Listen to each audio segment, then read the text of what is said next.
তার বাবা আমাকে অসুস্থ দেখ ইমোশনাল হয়ে যাচ্ছি।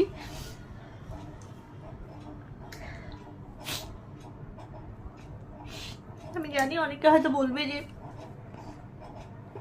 ক্যামেরার সামনে এসে কাদার কি আছে, কিন্তু কিছু কথা বেরোতে গেলে না,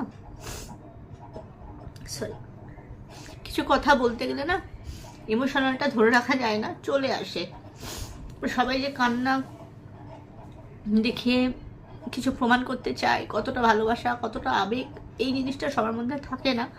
তো হয় না, দেখবে তুমি সাধারণ মানুষের কথা বলছো, মনের কষ্ট যখন শেয়ার করবে, তোমার আশেপাশে ক্যামেরা নেই, তোমার নিজেরও ক্যামেরা নেই, কিন্তু তার সঙ্গে তুমি কান্নায় ভেঙে পড়বে।